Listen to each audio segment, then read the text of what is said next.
Hello विद्यार्थियों, आज हम सारणिकों के गुणधर्म पढ़ेंगे। ये जो सारणिकों का गुणधर्म है ये बहुत इम्पोर्टेंट है, क्योंकि अब जितने भी क्वेश्चन करेंगे इसमें हम सारणिकों पर सब गुणधर्म पर आधारित होंगे। पहला गुणधर्म जैसे ये लिखा हुआ है, किसी सारणिक की पंक्तियों को स्तंभों में तथा स्तंभों को पंक्तियों में बदल दें तो सारणिक का मान अपरिवर्तित रहता है। मतलब रो को कॉलम में चेंज कर दें, कॉलम को रो में चेंज कर दें, रो को कॉलम में चेंज कर देते हैं, कॉलम को रो में चेंज कर देते हैं, तो जो सारणिक है, जो डिटर्मिनेंट्स है, उसकी वैल्यू चेंज नहीं होगी। जैसे एग्जांपल देखते हैं अपन, अपने पास एक ये दिया हुआ है delta equal to a1 b1 c1, a1 b1 c1, ये a1 b1 c1 first row दी गई है, फर्स्ट कॉलम दिया है a2 b2 c2, और अपने को थर्ड ये फर्स्ट रो दी, सेकंड रो, और ये थर्ड रो दी है a3 b3 c3। ये अपने पास सारणिक का मान है, डिटर्मिनेंट्स दिया हुआ है। अभी अपने क्या लिखा, रो को कॉलम में चेंज कर दो ना, रो को कॉलम में चेंज कर दें। जैसे ये रो है, इसको फर्स्ट रो को फर्स्ट कॉलम में चेंज कर दें। ये सेकंड रो है, इसको सेकंड कॉलम में चेंज कर दें। ये सेकंड रो सेकंड कॉलम में चेंज हो गया, और ये जो थर्ड रो है उसको थर्ड कॉलम में चेंज कर दिया। ठीक है, प्रथम पंक्ति को प्रथम स्तंभ में, द्वितीय पंक्ति को द्वितीय स्तंभ में, और तृतीय पंक्ति को तृतीय स्तंभ में बदल दिया, तो सारणिक का मान नहीं बदलेगा, डिटर्मिनेंट्स की वैल्यू नहीं चेंज होगी। कोई भी क्वेश्चन अपन सॉल्व कर रहे हैं, जैसे उसका आंसर 10 आ रहा है, इससे सॉल्व करेंगे 10 आ रहा है, इसको भी सॉल्व करेंगे तो भी कितना आ जाएगा, 10 आ जाएगा। दूसरा गुणधर्म लिखते हैं। दूसरा गुणधर्म है, यदि किसी सारणिक की किन्हीं दो पंक्तियों को आपस में बदल दें, किन्हीं दो पंक्तियों को आपस में बदल दें या किन्हीं दो स्तंभों को आपस में बदल दें, तो सारणिक का संख्यात्मक मान वही रहेगा, केवल चिन्ह बदल जाएगा। मतलब कोई भी दो रो हैं तो रो को चेंज कर दें, है ना, रो को चेंज कर दें, या फिर क्या करें, कॉलम को चेंज कर दें, म्यूचुअली चेंज कर दें, आपस में बदल दें, तो सारणिक का मान वही रहता है, केवल उसका क्या होता है, चिन्ह बदल जाता है। जैसे एग्जाम्पल से समझेंगे, यहाँ पर आपको दिया है एक सारणिक दिया है a1 b1 c1, ये है a2 b2 c2, यहाँ दिया आपको a3 b3 c3, एक सारणिक दिया डिटर्मिनेंट्स। अपन क्या कर रहे हैं, रो को कॉलम में चेंज कर रहे हैं। किस रो को रो को कॉलम में चेंज नहीं कर रहे हैं, रो को म्यूचुअली चेंज कर रहे हैं, आपस में बदल रहे हैं। जैसे फर्स्ट रो यहाँ चली गई, सेकंड रो फर्स्ट रो बन गया, फर्स्ट रो सेकंड रो बन गया। जैसे a2 b2 c2, a1 b1 c1, a1 b1 c1, और कितना जाएगा, a3 b3 c3। यहाँ पर क्या किया अपन ने, इस फर्स्ट रो को सेकंड रो में चेंज कर दिया, सेकंड रो को फर्स्ट रो में चेंज कर दिया, प्रथम पंक्ति को द्वितीय में बदल दिया, द्वितीय को प्रथम में बदल दिया।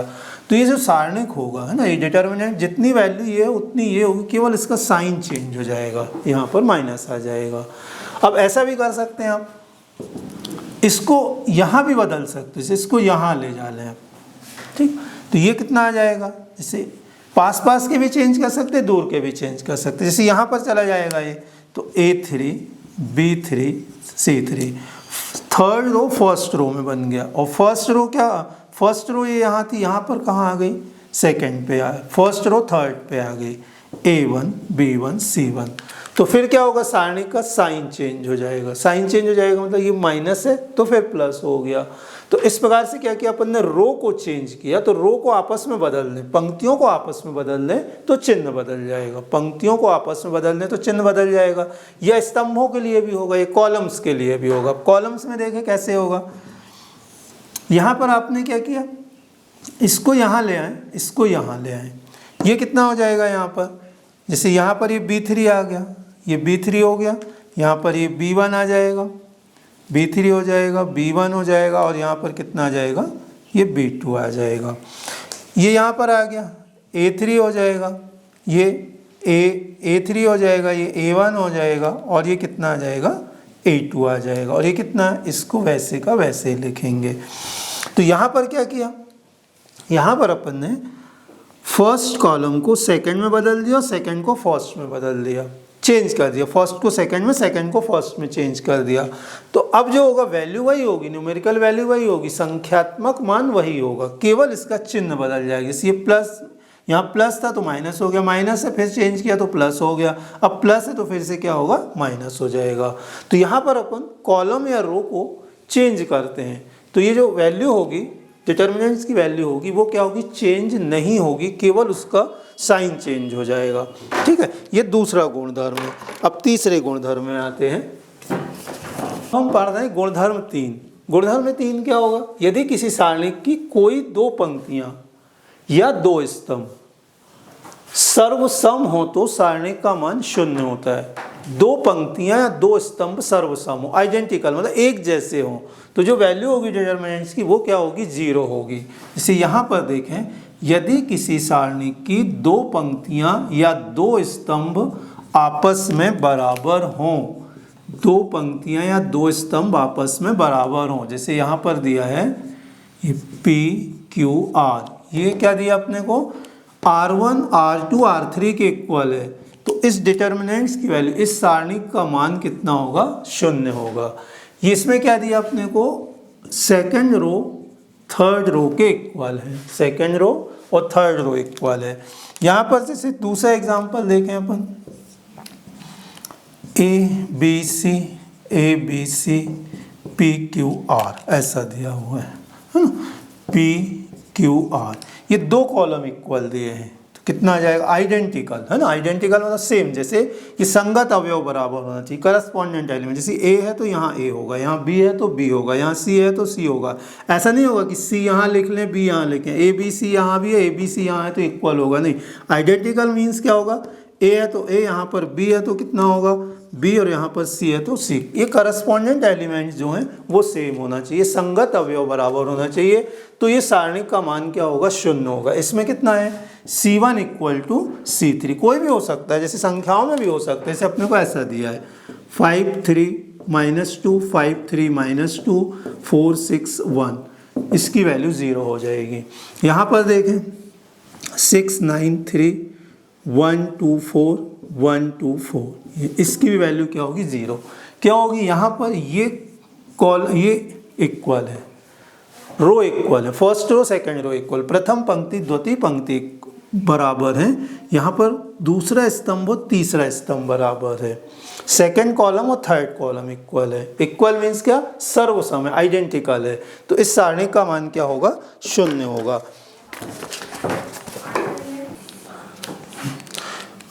देखिए गुणधर्म 4 क्या होगा, ये लिखा गुणधर्म 4, यदि किसी सारणी की किसी पंक्ति मतलब ये तो पहली पंक्ति या दूसरी पंक्ति या तीसरी पंक्ति, या किसी स्तंभ, या तो पहला स्तंभ होगा या दूसरा स्तंभ होगा या तीसरा स्तंभ होगा, किसी पंक्ति या किसी स्तंभ को किसी एक अचर राशि से गुणा कर दें, किसी अचर राशि से गुणा कर दें, किसी कांस्टेंट से गुणा कर दें, तो सारणी का मान क्या होगा, तो सारणी का मान जैसे k से गुणा कर दिया तो सारणी का मान क्या होगा, k गुना हो जाएगा।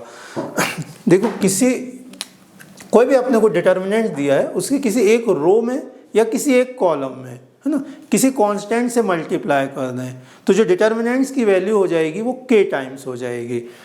जैसे अपने को ये दिया हुआ एक डिटर्मिनेंट्स है, अपने पास डिटर्मिनेंट्स दिया हुआ, सारणिक दिया हुआ है,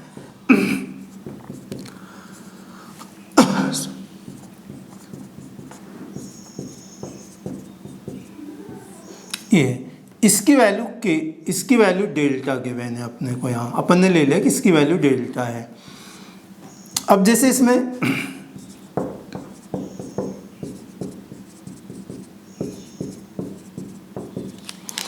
ये फर्स्ट रो में k से मल्टीप्लाई किया, यहाँ पर फर्स्ट रो में k से मल्टीप्लाई किया, अपन ने लिखा किसी रो या कॉलम को किसी कांस्टेंट k से मल्टीप्लाई कर दें, किसी पंक्ति या स्तंभ में एक अचर का गुणा कर दें, तो ये अचर क्या है, इसमें k का गुणा कर दें, तो इसकी वैल्यू जो हो जाएगी, जितनी यहाँ वैल्यू आ गई उसकी k टाइम्स आ जाएगी। जैसे इसकी वैल्यू कितनी हो जाएगी, k टाइम्स हो जाएगी यहाँ पर। तो ये केवल किसी एक रो में होना चाहिए या एक कॉलम में होना चाहिए, किसी एक पंक्ति में या एक स्तंभ में।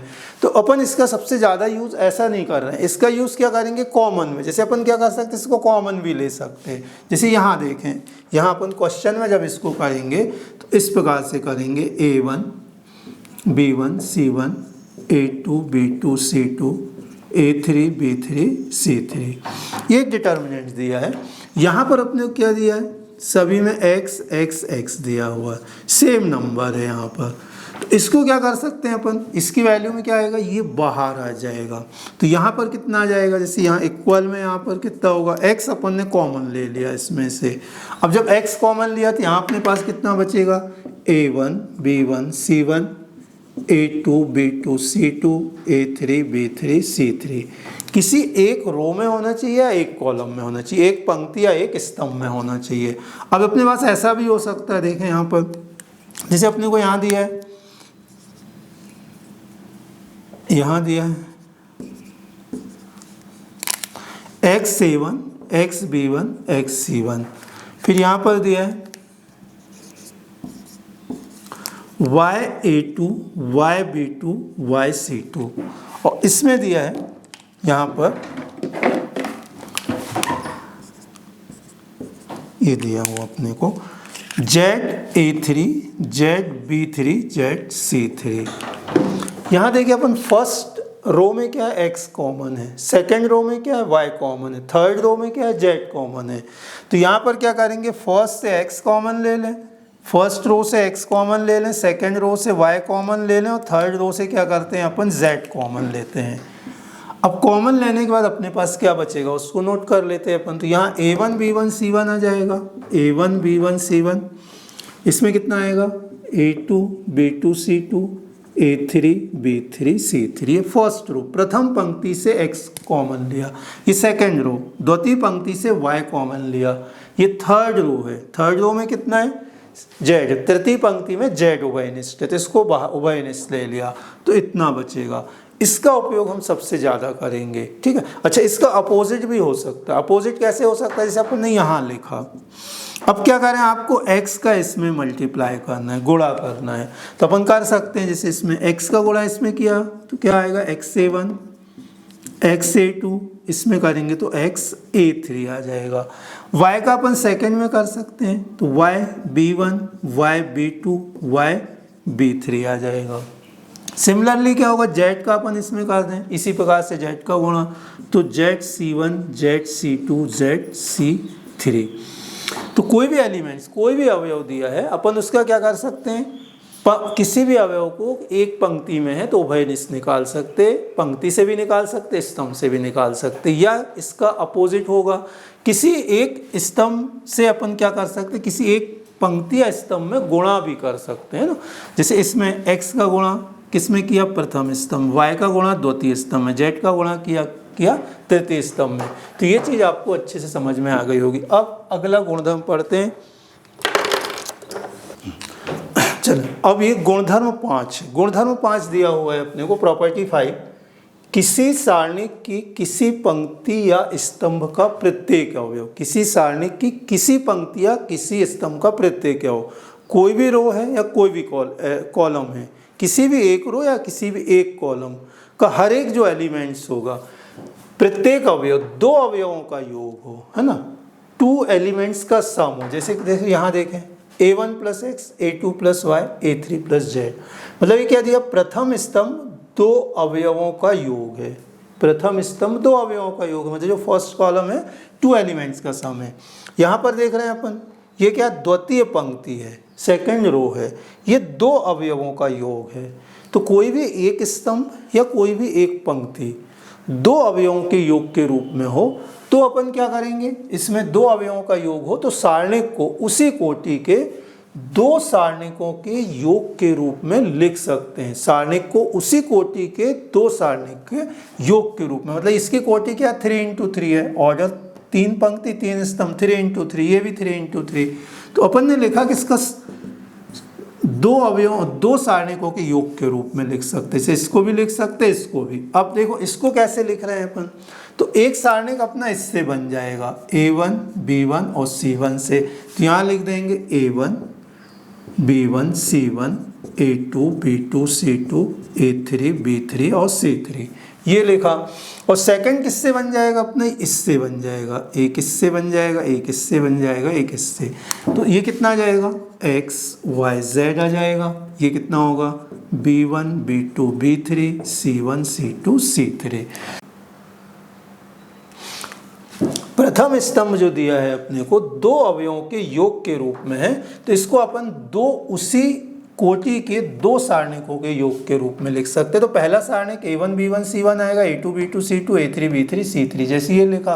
और दूसरे में क्या आएगा, X B1 C1 Y B2 C2 Z B3 C3।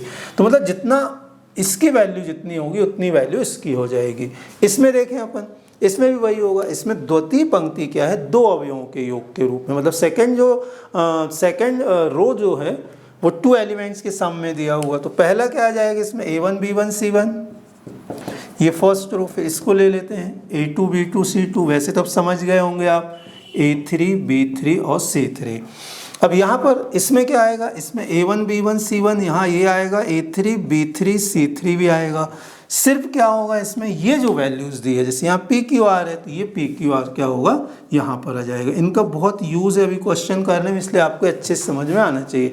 अभी किसी भी, जैसे अपन इसमें फर्स्ट कॉलम में लिया एग्जाम्पल में, इसमें सेकेंड रो में लिया, तो ये सेकंड कॉलम में भी हो सकता है, थर्ड में भी हो सकता है, द्वितीय पंक्ति में भी ऐसा हो सकता है, तृतीय में भी हो सकता है, प्रथम पंक्ति में भी हो सकता है, और तृतीय पंक्ति, किसी भी पंक्ति में भी हो सकता है, किसी भी स्तंभ में। तो अपन इस तरह से लिखेंगे। अब किसी के मन में ऐसा भी आ रहा होगा कि यदि यहाँ पर तो क्या होगा, मान लो बीच में यहाँ माइनस हो गया, तब क्या होगा, माइनस क्यू हो गया, तो फिर क्या करेंगे, यहाँ पर यहाँ माइनस क्यू लिख देंगे। जैसे यहाँ पर यदि माइनस क्यू है तो यहाँ पर माइनस क्यू आ जाएगा, ठीक है। यदि प्लस है तो प्लस आ जाएगा, तो ऐसा लिख लेंगे। अब हम गुणधर्म 6 पढ़ेंगे। गुणधर्म 6 क्या लिखा हुआ है, किसी सारणिक की किसी पंक्ति या स्तंभ के प्रत्येक अवयव में, है ना, किसी सारणिक की किसी पंक्ति या स्तंभ के प्रत्येक अवयव में किसी अन्य पंक्ति या संगत, अन्य पंक्ति या स्तंभ के संगत अवयवों को क्या करें, जोड़ या घटा दें, सिंपल जोड़ या घटा दें, या फिर किसी अचर राशि से गुणा करके जोड़ या घटा दें। तो अभी अपन इसको पढ़ते हैं। किसी पंक्ति या स्तंभ में किसी अन्य पंक्ति या स्तंभ के अवयवों को जोड़ या घटा दिया जाए तो यहाँ सारणिक का मान अपरिवर्तित रहता है। सारणिक का मान अपरिवर्तित रहता है। अभी हमने क्या किया, यहाँ से ले रहे हैं अपन, इसको ले रहे हैं, जोड़ या घटा दिया जाए तो सारणिक का मान अपरिवर्तित रहता है। मतलब कोई भी अपने कोई डिटर्मिनेंट दिया हुआ है, सारणिक दिया है, किसी एक रो में अपन दूसरे रो को ऐड कर सकते हैं, सबट्रैक्ट कर सकते हैं, किसी कॉलम में दूसरे कॉलम को ऐड कर सकते हैं, सबट्रैक्ट कर सकते हैं, किसी भी सारणिक में किसी पंक्ति को दूसरी पंक्ति में जोड़ सकते हैं, किसी स्तंभ को दूसरे स्तंभ में जोड़ सकते हैं। जैसे यहाँ पर हमने ये उदाहरण दिया, एक सारणिक लिखा है A1 B1 C1 A2 B2 C2 A3 B3 C3। अपने को मालूम ये कॉलम है, ये पहला कॉलम है C1, ये दूसरा कॉलम है C2, ये तीसरा कॉलम C3, प्रथम स्तंभ, द्वितीय स्तंभ, तृतीय स्तंभ। ये पहली पंक्ति है R1 है, ये दूसरी पंक्ति R2 और ये तीसरी पंक्ति R3, first row, second row, third row दी है। यहाँ अपन ने लिखा जिसे एक पंक्ति को दूसरे पंक्ति में जोड़ सकते हैं, एक स्तंभ को दूसरे स्तंभ में जोड़ सकते हैं। तो जैसे फर्स्ट कॉलम है, फर्स्ट कॉलम को जैसे अपन ने ये लिखा, क्या कर रहे हैं अपन, इसमें लिखने का तरीका भी अपने को मालूम होना चाहिए। ये फर्स्ट कॉलम है ना, ये क्या दिया अपने को, फर्स्ट कॉलम है C1, ये फर्स्ट कॉलम है। अपने यहाँ क्या लिखा, फर्स्ट कॉलम में सेकेंड कॉलम को ऐड कर रहे हैं, पहले स्तंभ में दूसरे स्तंभ को जोड़ देते हैं, तो सारणिक का मान नहीं बदलेगा, मतलब इसका जो वैल्यू होगी डिटर्मिनेंट्स की चेंज नहीं होगी। जैसे फर्स्ट कॉलम ये वाला है A1 A2 A3, इसमें सेकंड कॉलम को ऐड कर देते हैं, ये सेकंड कॉलम है B1 plus B2 plus B3। यहाँ क्या आ गया, C1 C2 C3। अब ऐसा नहीं कि ऐड कर दिया तो अपन इसको लिखेंगे नहीं, ये भी लिखा जाएगा, तभी तो ये सारणिक होगा, है ना, स्क्वायर फॉर्म में होगा, वर्ग रूप में होगा। तो इसका मान क्या होगा, इसका उतना ही मान होगा जितना इसका होगा, मतलब सेम वैल्यू होगी। अब ये कैसे पता चलेगा कि सेम वैल्यू होगी, तो अपन इसको सॉल्व करके देख लें, इसको सॉल्व करके देखें, जितना आंसर आएगा उतनी होगा, इसको सॉल्व करके देखें, जितना दोनों में आंसर सेम आएगा। या दूसरा तरीका जैसे यहाँ पर देखें अपन, यहाँ पर इसका दूसरा तरीका क्या हो सकता है, जैसे ये इसके पहले एक प्रॉपर्टी अपन ने पढ़ी है इसके पहले वाली, उसमें क्या कर सकते हैं, ये दो अलग अलग योग में दिए हैं सम में, तो इनको अलग अलग लिख सकते हैं। जैसे पहले में A1 B1 C1 आ जाएगा, A1 B1 C1 A2 B2 C2 A3 B3 और C3 आ गया। पहले इसको लिख लिया, अब इनको लिख लेते हैं ये वाले, तो यहाँ कितना आ जाएगा, B1 B2 B3, ये वाला आ गया, ये कॉलम आ गया, फिर ये कॉलम आ जाएंगे B1 B2 B3 C1 C2 C3। लेकिन अपने को मालूम कि ये जो रो ये कॉलम है, ये कॉलम इक्वल है, तो इसकी वैल्यू कितनी होती है, 0 आ जाएगी। तो फिर से ये वैल्यू किसकी इक्वल आ गई, इसके इक्वल आ गई। इसलिए अपन ऐसा कर सकते हैं, ठीक है। तो अपने को ये भले मतलब ये वाला ना बने अपने से, जैसे हमने समझाया, लेकिन अपने को ये प्रॉपर्टी को याद रखना, इस प्रॉपर्टी का सबसे ज़्यादा यूज़ है। अब जैसे यहाँ पर सेकंड हम लिखा देते हैं, दूसरा लिखा, ऐसा भी हो सकता है, जरूरी नहीं कि एक ही कॉलम है, फर्स्ट कॉलम में अपन सेकंड कॉलम को थर्ड कॉलम को ऐड करेंगे। हाँ, ये ध्यान रखना, जैसे अपन फर्स्ट कॉलम में ऐड करें तो C1 लिखेंगे यहाँ पर। अभी और एग्जाम्पल में हम बताते जा रहे, जैसे अपने पास यहाँ पर ये लिखा C1 plus C2 plus C3, इसकी मीनिंग क्या होगी, फर्स्ट कॉलम में सेकंड और थर्ड कॉलम को ऐड करेंगे। फर्स्ट कॉलम कहाँ पर, ये लिखा है first column A1 A2 A3, second B1 B2 B3 और थर्ड क्या लिखा, C1 C2 C3। तो फर्स्ट कॉलम में सेकंड और थर्ड कॉलम को ऐड कर सकते हैं। तो ये सेकंड कॉलम है, तो plus B1 plus B2 plus B3, ये थर्ड कॉलम है, plus C1 plus C2 plus C3। तो जितनी वैल्यू इसकी होगी उतनी ही वैल्यू क्या होगी, इसकी होगी, दोनों के मान समान होंगे। अच्छा, ऐसा भी कर सकते हैं। अब ये जैसे जरूरी नहीं कि हम फर्स्ट कॉलम में ही करें, अपन ऐसा भी हो सकता है, जैसे C2 है, C2 माइनस C1, इसकी मीनिंग क्या होगी, सेकंड कॉलम में से फर्स्ट को माइनस करना है। सेकंड कॉलम में से फर्स्ट को माइनस, जैसे ये लिखा है यहाँ पर A1 B1 C1 A2 B2 C2 A3 B3 C3, ठीक है। अपन इसी को इसी में कर रहे हैं, ये जो अपना ये मेन डिटर्मिनेंट है, मुख्य सारणिक है, इसमें करें। सेकंड कॉलम में फर्स्ट को माइनस करना, सेकंड कॉलम कहाँ है, ये वाला है ना, ये देखो, ये सेकंड कॉलम है, ये फर्स्ट कॉलम है, ये थर्ड कॉलम है। तो सेकंड कॉलम में फर्स्ट कॉलम को माइनस करेंगे, तो सेकंड ये है, फर्स्ट ये है, तो सेकंड कॉलम में फर्स्ट को माइनस का, जैसे फर्स्ट कॉलम है minus A1 minus A2 minus A3, तो इस प्रकार से होगा ये। तो C2 माइनस C1 आ जाएगा, ठीक है, मतलब सेकंड कॉलम में से फर्स्ट। ऐसा भी हो सकता है, आप क्या कर सकते हैं, थर्ड कॉलम में से सेकंड को माइनस कर सकते हैं, थर्ड में से फर्स्ट को भी माइनस कर सकते हैं। तो यहाँ पर C3 माइनस C1 की मीनिंग क्या होगी, जैसे थर्ड कॉलम क्या होगा, A1 A2 A3 ये first column, B1 B2 B3 second column है, C1 C2 C3 third column है। तो थर्ड कॉलम में से किसको माइनस करना है, सेकंड को। तो सेकंड कॉलम कहाँ पर, देखो ये थर्ड कॉलम ये है, सेकंड ये है, फर्स्ट ये है, तो थर्ड में से सेकंड को माइनस करना, इसमें से इसको माइनस कर दो, minus B1 minus B2 minus B3। तो जो वैल्यू इसकी होगी वही वैल्यू क्या होगी, इसकी होगी। तो ये हमने क्या किया, अभी केवल सिंपल ये वाला बताया है। पंक्तियों है, मतलब किसी पंक्तियों स्तंभ में अपन क्या करते हैं, जोड़ या घटा दें, दूसरे पंक्ति या स्तंभ को जोड़ या घटा दें। इसमें हमने केवल स्तंभ का बताया, कॉलम का बताया। अब हम इसमें क्या कर रहे हैं, देखो पंक्तियों का बताते हैं ना। ये एग्जाम्पल आपको अच्छे से समझ में आना चाहिए ना, ये क्लियर होना चाहिए, तो क्वेश्चन बनेंगे, क्योंकि ये वाली प्रॉपर्टी हर एक क्वेश्चन में लगेगी। अब सेकंड करते हैं, अब रो में बताते हैं हम इसको।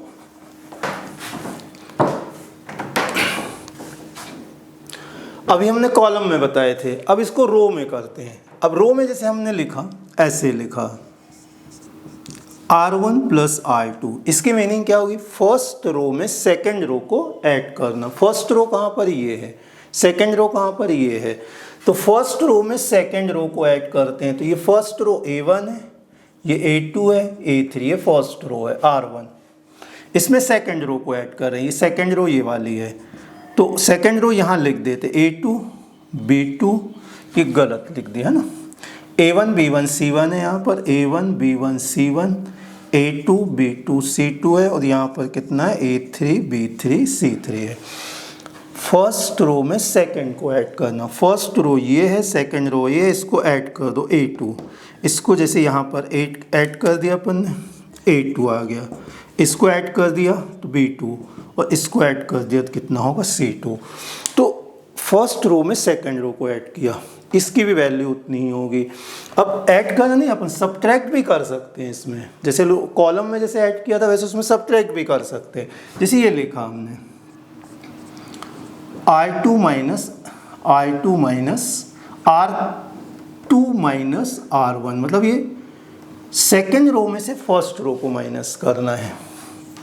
जैसे ये लिखा अपन ने A1 B1 C1, ये फर्स्ट रो लिखी, ये second A2 B2 C2, A3 B3 C3, ये first row, second row, third row, इसी को अपन ने यहाँ लिखा। सेकंड रो में फर्स्ट रो को माइनस करते हैं, तो ये R1 होगी, ये R2 होगी, यहाँ हमने लिखा है यहाँ पर R1 R2, और ये नीचे R3 होगी। तो R2 में से R2 ये वाला है, R1 ऊपर, इसको माइनस करना, ये A2 minus A1, B2 minus B1 और C2 माइनस C1 आ जाएगा।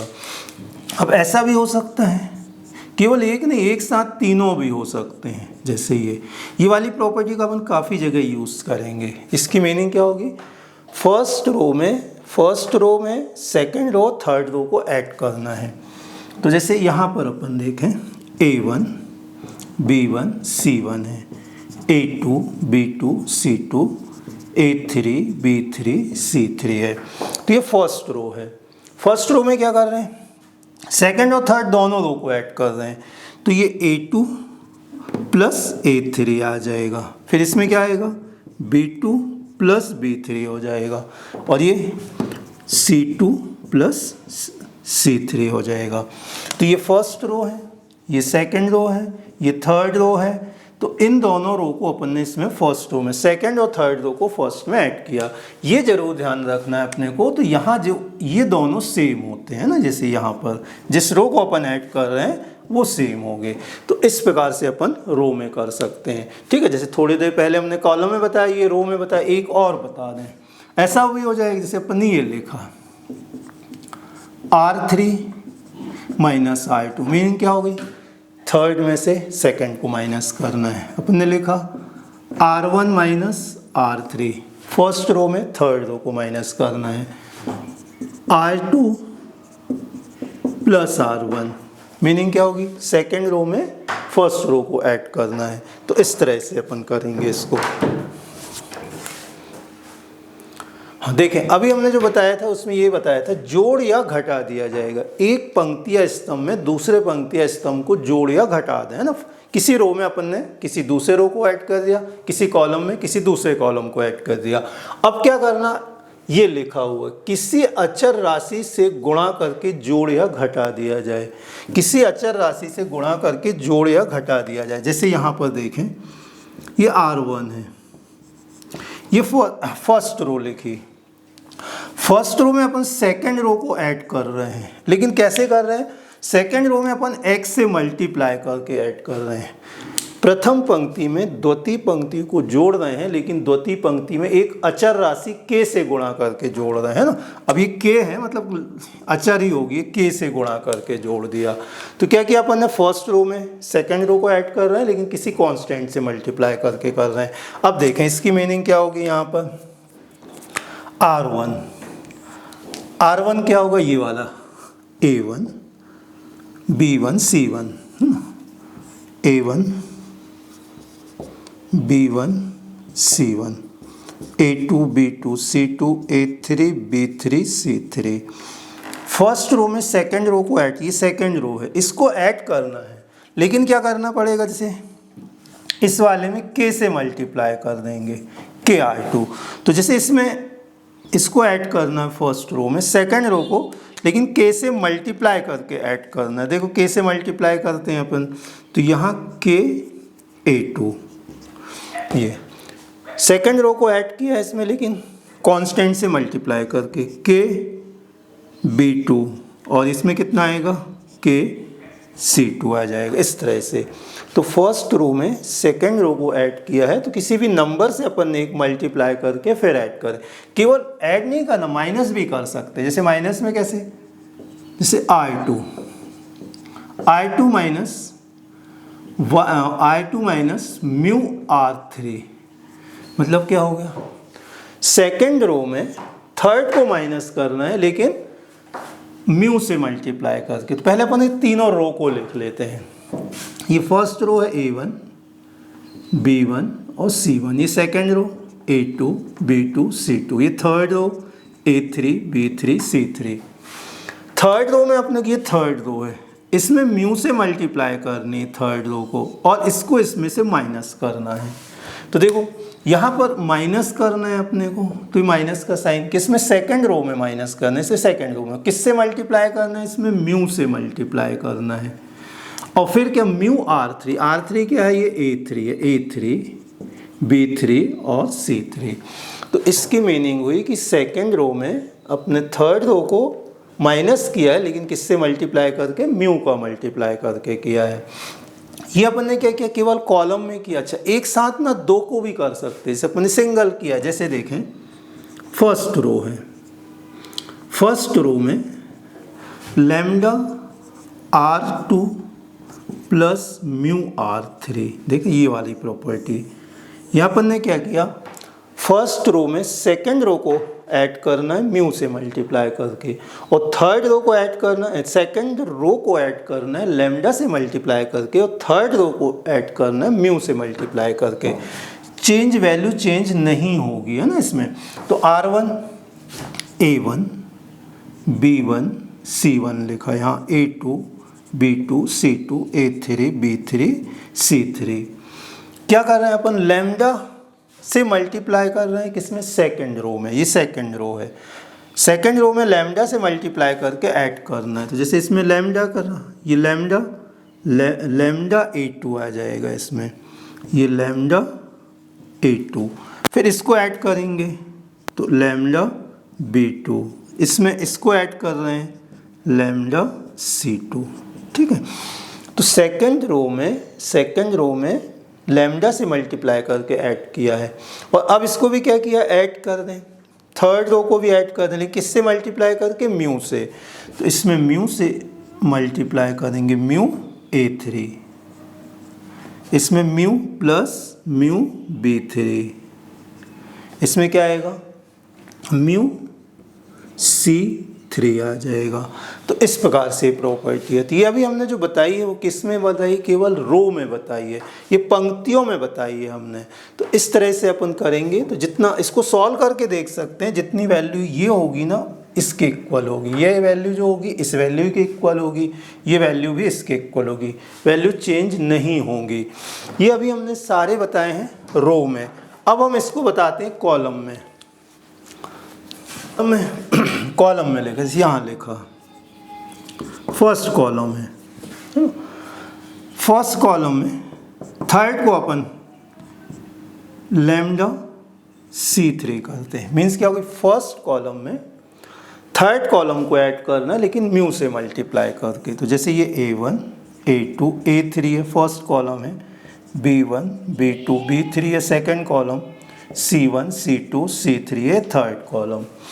इसमें थर्ड कॉलम को ऐड करना है ना, ये थर्ड कॉलम है, ये लिखा था C3 है। थर्ड कॉलम को म्यू से मल्टीप्लाई करके ऐड करना है, इसको म्यू से मल्टीप्लाई करनी है और फिर फर्स्ट में ऐड करना है। तो यहाँ पर देखें म्यू से मल्टीप्लाई किया तो ये म्यू आ जाएगा इसमें सभी में, और इसको ऐड कर दो C1 C2 C3, मतलब ये लैम्डा है तो लैम्डा आ जाएगा इसमें, लैम्डा ऐसा। तो lambda C1 lambda C2 lambda C3, first column में थर्ड को ऐड किया है किससे मल्टीप्लाई करके, लैम्डा से मल्टीप्लाई करके। इसे यहाँ लिखते हैं अपन R2 माइनस ये C वाला कॉलम वाला हम समझा रहे थे, तो C3 माइनस 4C1 ऐसा लिखा, मतलब थर्ड कॉलम में से फर्स्ट को माइनस करना है लेकिन फर्स्ट में 4 का मल्टीप्लाई करने से A1 A2 A3 है, ये B1 B2 B3 है, C1 C2 C3। ये first column, second column, third column लिखा है।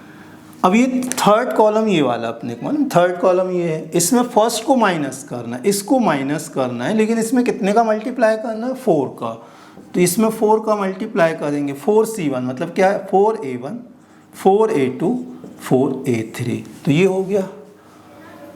हो गया थर्ड कॉलम में से फर्स्ट कॉलम को माइनस किया है 4 से मल्टीप्लाई करके। अब एक साथ दोनों भी कर सकते, एक साथ दोनों, जैसे फर्स्ट रो है अपने पास, फर्स्ट कॉलम है, तो फर्स्ट कॉलम में सेकंड में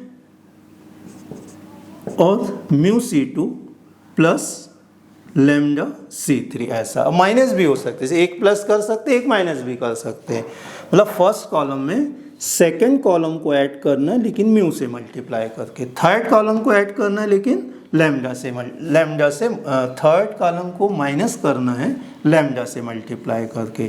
जैसे अपन इसको लिख देते हैं, first column A1 A2 A3, second column B1 B2 B3, third column C1 C2 और C3।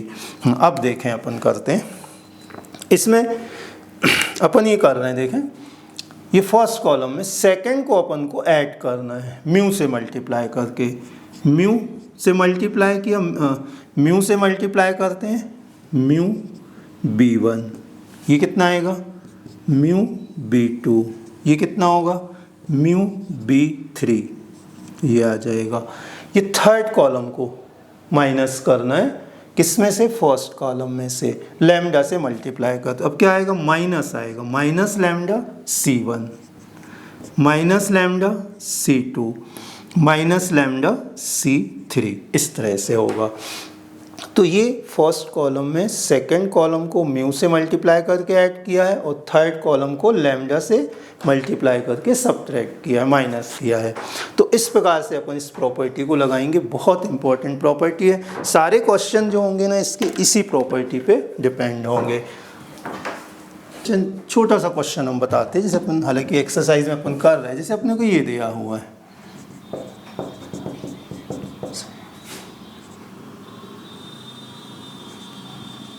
जिसे इसको सॉल्व करना है। तो अभी अपन ने प्रॉपर्टी निकाली, अपनी प्रॉपर्टी क्या थी, इस कॉलम को अपन इसमें ऐड कर देते हैं, मतलब सेकंड कॉलम में क्या करते हैं, थर्ड कॉलम को ऐड कर देते हैं। देखो 1 1 1, तो ये a प्लस बी प्लस सी आ जाएगा, ठीक है, इसको ऐड कर दिया। ये भी क्या हो जाएगा, a plus B plus C, A B C, और ये भी कितना जाएगा, a plus B plus C, और ये कितना आएगा, सी ए भी आ जाएगी। तो वैसे ही लिख देंगे, ये कॉमन है सब में से। पीछे प्रॉपर्टी बता चुके हैं हम, किसी एक कॉलम या रो में एक ही एलिमेंट से तो अपन को कॉमन ले सकते हैं। यहाँ 1 1 1 आ जाएगा, सी ए भी आ जाएगा। तो जैसे अपन ने इसमें क्या किया, थर्ड कॉलम को सेकंड में ऐड कर दिया, सारे एलिमेंट्स एक जैसे आ गए, उनको बाहर ले लिया, तो 2 कॉलम इक्वल हो जाएंगे। अब ये कॉलम इक्वल हो जाएंगे, अपने को मालूम इसकी वैल्यू 0 होती है, 2 कॉलम इक्वल हो जाएंगे तो इसकी वैल्यू 0 आ जाएगी, ठीक है। अब 0 में मल्टीप्लाई करेंगे तो पूरे डिटरमिनेंट्स की वैल्यू कितनी हो जाएगी, 0 हो जाएगी। हाँ देखें, अब गुणधर्म 7 है, किसी सारणिक डेल्टा में, किसी सारणिक डेल्टा के अवयव, मतलब कोई भी अपन को डिटरमिनेंट्स दिया है जैसे ऐसा, इसको अपन ने ले लिया कि ये डेल्टा है, इसकी वैल्यू, इस डिटरमिनेंट्स की वैल्यू डेल्टा है, ये सारणिक है, इसका मान डेल्टा है, जिसमें x आता हो, मतलब इसके अंदर x आ रहा है। जैसे अपन ने एक एग्जांपल लिख देते हैं, x + 1 3 5 2x + 2 5 2 3 और x + 4 ऐसे आ रहा है।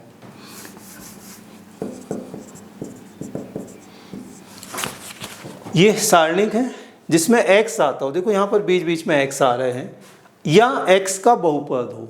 ये पूरा हल करने पे x का बहुपद है, बहुपद मतलब पॉलिनोमियल, जैसे अपने को ये दिया है x² - 7x + 10, ये बहुपद है, ठीक है, बहुपद है, तथा उसमें x बराबर a रखने पे 0 आ जाए। जैसे यहाँ पर हम x = 5 रख दूँ मैं यहाँ पर, जैसे अपने पिछले क्लासों में पढ़ा है, जैसे एक ये बहुपद दिया अपने को fx है ना, पॉलिनोमियल है, इसमें x = 5 रख देते हैं। जैसे 5 रखा आपने तो 5² - 7 × 5 + 10 25 - 7 35। तो ये सॉल्व करने पे क्या आ गया, 0 आ गया।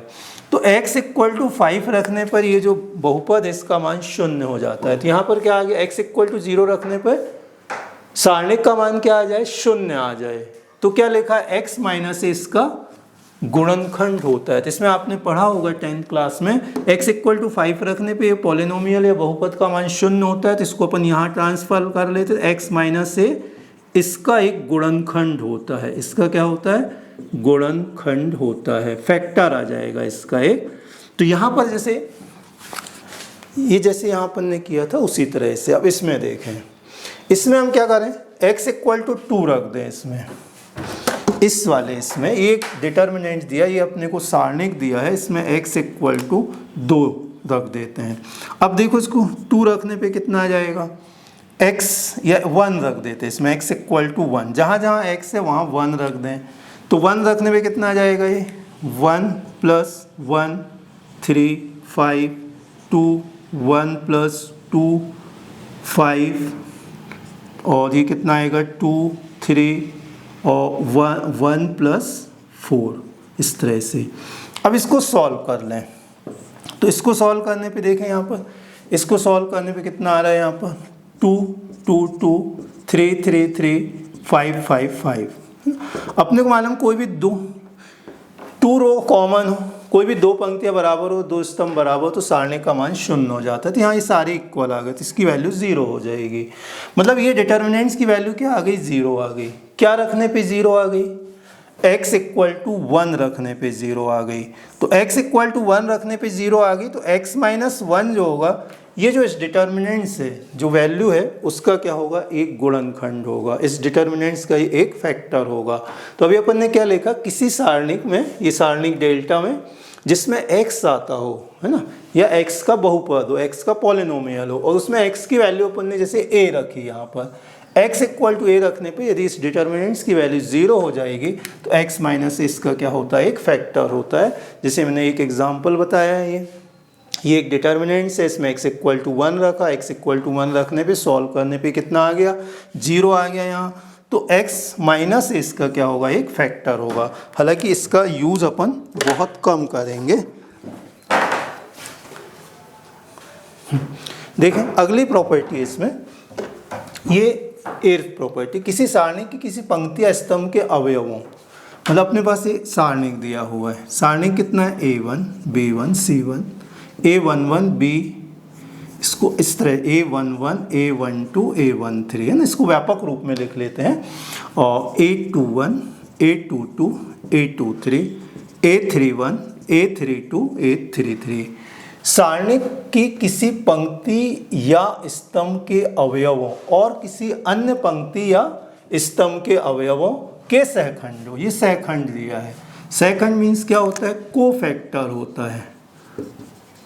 सहखंडों, अवयवों के सहखंडों के, तो इसका जो सहखंड होंगे, इनके सहखंडों का सारणिक, है ना, सहखंडों का सारणिक बताए। कोफैक्टर्स जो होंगे वो कैसे लिखते हैं, जैसे ये एलिमेंट्स, इसके कोफैक्टर क्या आएंगे, capital S, A1 A11 A12 A13, है ना।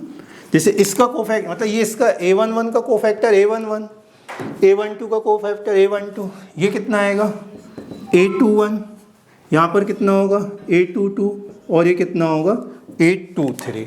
इसके लिए कोफैक्टर निकालने, जैसे A31 अपन कैपिटल लेटर से लिखते A31 A32 A33। यहाँ जो लिखा है अपन ने इसमें, जैसे ये लिखा हुआ है A11 है, यहाँ A12 है A13, इसमें लिखा है किसी पंक्ति के अवयवों व किसी अन्य पंक्ति के, है ना, किसी अन्य पंक्ति के अवयवों। ये एक पंक्ति है, ये फर्स्ट रो ली अपन, पहली पंक्ति ली, तो दो कौन सी पंक्तियां बचेंगी, ये तो दूसरी पंक्ति के अवयव, मतलब ये A21 A22 और A23। इन्होंने क्या लिखा, यहाँ लिखा है कि एक पंक्ति के अवयवों तथा दूसरी पंक्ति के सहखंडों का गुणनफल, ये दूसरी पंक्ति के सहखंड है, इनके गुणनफलों का योगफल 0 होता है। तो ये पंक्ति लेंगे, इसके साथ दूसरे पंक्ति के सहखंड ले लेंगे, और इनका गुणा करेंगे और इसको जोड़ेंगे तो 0 आ जाएगा। इसके साथ ये भी हो सकता है, जैसे कि आपने इसको ले लिया, किसको ले लिया, A21 ले लिया, या जरूर नहीं अभी इसी को ले लेते, A11 है, A12 है, A13 है, और यहाँ पर अपने को कितना दिया है, तीसरी पंक्ति दी गई है, तीसरी पंक्ति दी गई है, तो ये कितना आ गया 31, A32, और ये कितना हो गया 33, इसकी भी वैल्यू 0 होगी। तो ये केवल अभी अपन ने किस में लिखा, इस पंक्ति के साथ ये दोनों आ जाएंगे, इनका गुणनफल का योगफल 0। यदि अपन ने इस वाली दूसरी पंक्ति को लिया तो पहली पंक्ति और तीसरी पंक्ति आएगी, और यदि अपन ने तीसरी पंक्ति को लिया तो यहाँ पहली पंक्ति और दूसरी पंक्ति आएगी। तो यहाँ पर क्या किया अपन ने, किसी रो के एलिमेंट्स हैं और फर्स्ट रो के एलिमेंट्स हैं, तो सेकंड और थर्ड रो के क्या करेंगे अपन, कोफैक्टर लेंगे, कोफैक्टर और एलिमेंट्स का मल्टीप्लाई करेंगे और फिर उसका सम करेंगे, तो ये क्या होगा 0 होगा। ये केवल इसमें नहीं होगा, मतलब अपन सोचे कि केवल रो में होगा, ऐसा नहीं, कॉलम में भी हो सकता। अपन ने लिखा स्तंभों के साथ हम बता देते, जैसे स्तंभ में ये क्या आ गया, A11 आ गया, तो इसके साथ किसका गुणा, अपन इसके साथ इसको ले लेंगे, सेकंड लेंगे या फिर थर्ड वाला आ जाएगा A11, तो वहाँ कितना आएगा A12 प्लस यहाँ पर कितना A21 लेते हैं, A21, तो इस कॉलम को नहीं लेना, दूसरे कॉलम को, तो कितना आ जाएगा A22 आ जाएगा, प्लस अब A31 ले लिया अपन ने, A31 आ गया, तो इसके साथ क्या आएगा A32 आ जाएगा, इसकी वैल्यू कितनी होगी 0 आ जाएगी। ठीक, ऐसा भी कर सकते हैं, इसके साथ इसको भी ले सकते हैं या इसके साथ इसको भी ले सकते हैं, मतलब सेकंड कॉलम ले रहे हैं तो यहाँ सेकंड कॉलम नहीं आएगा, फर्स्ट और थर्ड आ जाएगा। इसे इसको लेते हैं इसके साथ, तो A12 A11 आ जाएगा, प्लस ये आते हैं A21 A22 है ना, A22 आ गया, तो ये कितना आ जाएगा 21 आ जाएगा, प्लस A32 आ गया, तो यहाँ पर कितना आएगा A31 आ जाएगा, इस तरह से। तो इसकी वैल्यू कितनी होती है 0 होती है। जनरली ऑब्जेक्टिव वगैरह में ऐसा क्वेश्चन आ जाता है, तो ये बाकी के साथ भी ऐसा लिख सकते हैं अपन।